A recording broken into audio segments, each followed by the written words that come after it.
Okay, Abraham, I would love to understand step 5 much more thoroughly.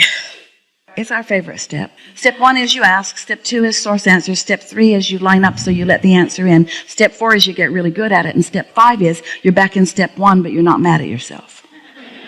Because you understand the value of contrast. Yes. So I totally get that, and I totally appreciate when people give me the contrast. Most of the time I can quickly just...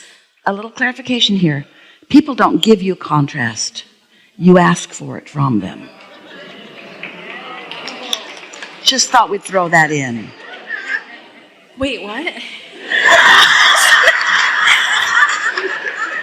People don't give you the contrast. There's no assertion. You attract the contrast from them for your purposes by giving your attention to it. Every question is one you ask. No one asserts it into your experience. Oh, okay, yes, that makes sense, because I deliberately co-create my life, and whatever stage of the journey I'm at, so let's just use I call it big ask for step 1. The reason that you didn't understand what we were saying is because you threw it out as a little aside, not even understanding that you have a vibrational belief. You have a belief that you didn't even know you had. The premise of what you were presenting to us is, when people do things to me that I have to adjust to, that's flawed. Nobody does anything to you. When I attract things that aren't in vibrational alignment with who I really am. Yeah. Okay, so I want to attract way more things, way more of the time that are in vibrational alignment with me and where I want to go. You do, but you see, you do every time.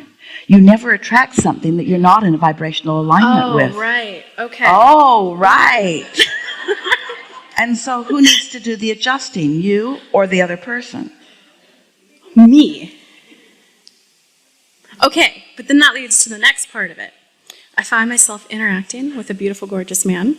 I'm now seeing the vibrational difference that we're at, and I recognize that if I'm connected to Source, my inner being at all time, I'm always happy, right? So right. Beautiful practice on staying in alignment even when he's out of alignment. I don't know where I'm going with this. We know you don't. So let's take this into a real conversation. And let's stop talking about concepts and theories, and let's just live some of your real life. Okay, why am I so drawn to him, Abraham, if I know we're just a mismatch? Say it again. Why am I so drawn to... Oh, I'm afraid of your answer. Why am I so drawn to him if I know it's a mismatch?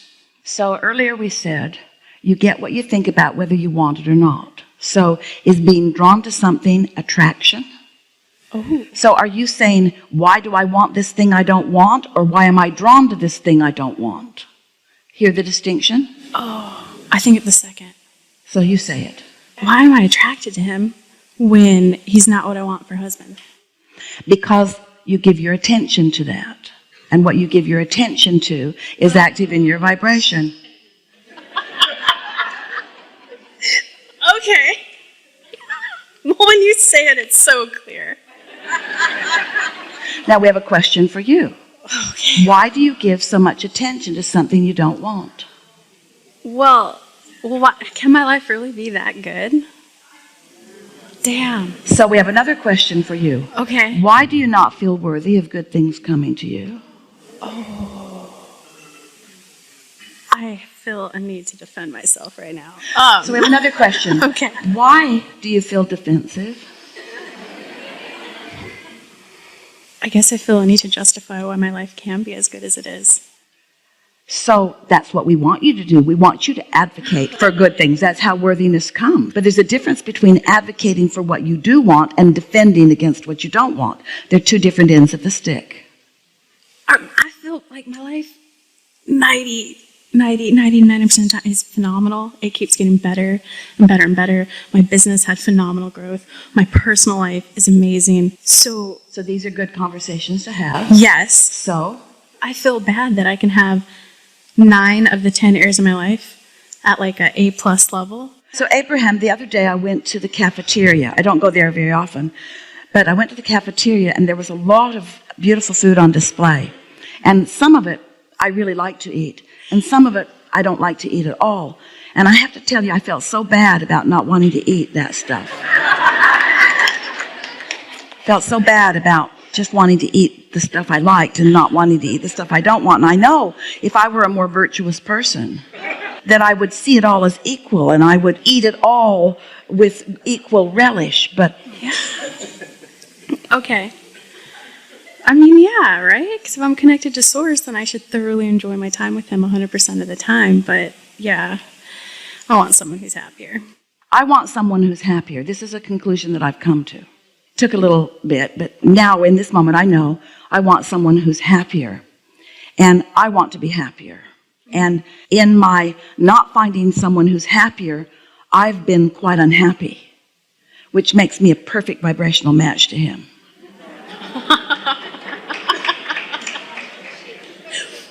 All right. I think I heard that. Because I still, like most humans, I believe more in action and words than I do in vibration.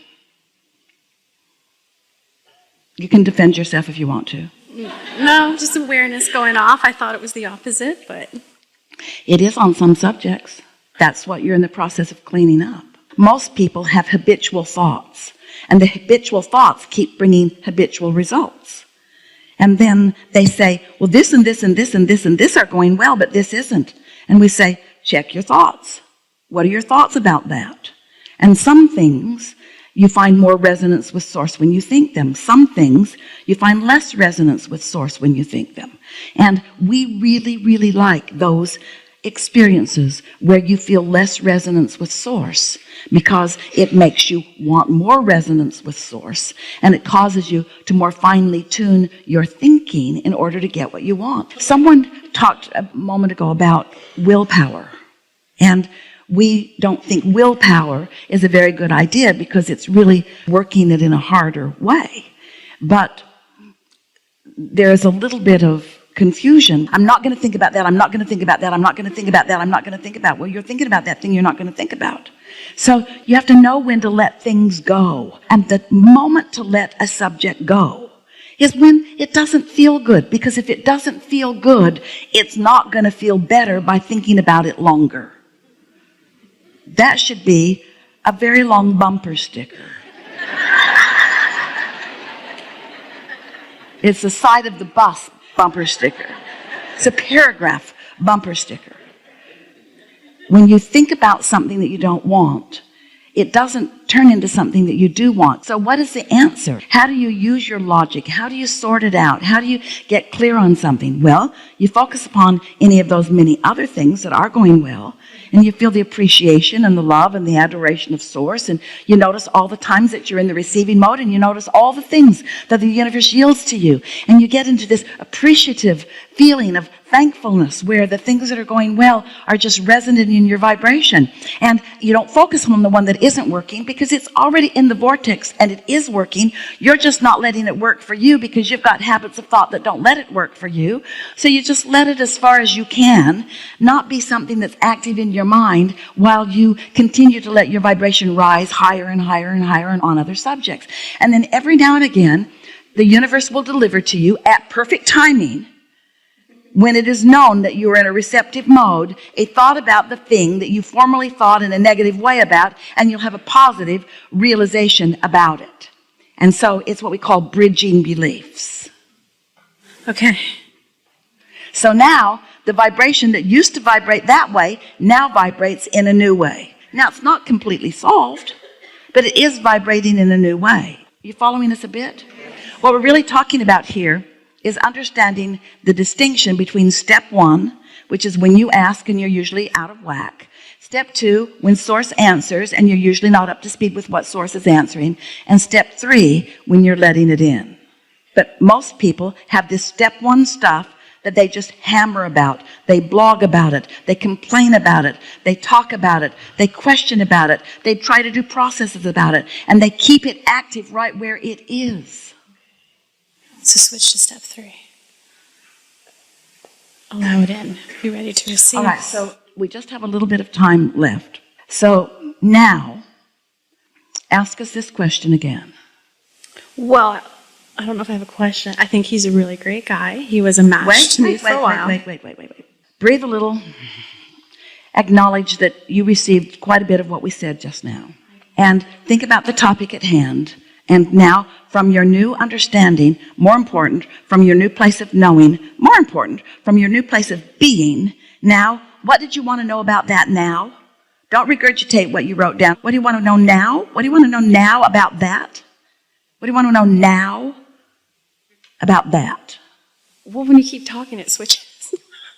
I want to know how to let him go, but I we also want it want to switch because we want you to focus on what we are focused upon. What do you, right now, want to know from us about the subject of this gorgeous guy? What do you want to know now? I more want to know how to get the next guy in that's even closer to what I don't know, want. Hear how different that was? Yeah. So we heard, I want to know how to release what isn't good, how to let in what is good, and how to know the difference. Yeah. Damn. Thank you. Do you punish yourself unnecessarily on a regular basis? I'm pretty hard on myself. I should be doing better. Be fine with where you're at, but okay, enjoy it for a minute. Now get to the next step. Yeah. So when you say that things are going really good, in spite of all of that, that's pretty awesome, isn't it? That I can keep moving? Well, what we're getting at is you explained to us, and we believed you. We felt resonance with what you said, that much of your life is going really, really well. And so we were just teasing you a little bit about why you chose to focus on the things that aren't going well to sort of muddy up the waters. And we wondered if the self-infliction of unpleasant things is something you like to do on a regular basis. Well, so it's okay for me to be vibrational snob. Because there's no other reason for doing it. It doesn't fix anything. You can say, well, I'm working on this in order to make it better. Well, it doesn't make it better. And you say, well, I work on it, but it feels awful. And we say, we know that it feels awful. So our question is, why do you inflict discomfort on yourself? What's the reason for that? This is a serious question. And the answer is, because I believe that there's no gain without pain. And we say that's a flawed premise. And if we were standing in your physical shoes, we'd get over that one. Isn't it about feeling the vibrational contrast in 5 that gives you the clarity to clarify or ask to then move to step 3 and receive? You nailed it.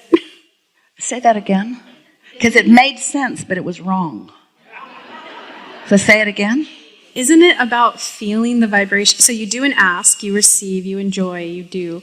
Then you feel some vibrational contrast, and then you know you want to go into step 1 again and do a new ask. So isn't that vibrational contrast vital and good? Well, helpful, but that really wasn't what you were describing to us here. In other words, this is sort of your way of justifying. In other words, we do like it when you trip up to you. You don't have to go looking for trouble. It will find you by the residual vibration that you've got going on. But what you're doing here, don't take this the wrong way. Well, take it how we mean it. You're taking your laziness or sloppy thought about a subject, and then you're justifying it by saying, but isn't that step 5? Oh, I hear it. And that's different. In other words, that's looking for trouble and then defending the trouble by saying, well, it's part of the process. There's a big difference between that and working to clean up your vibration and feeling pretty good and then stumbling over it and realizing, oh, there is something there. When you don't go looking for it and it shows itself to you, that's a natural vibration that's coming on the heels of what your vibrational pattern is. But when you go looking for it, that's an entirely different thing. Did you hear that distinction? This is a really good time for a segment of refreshment.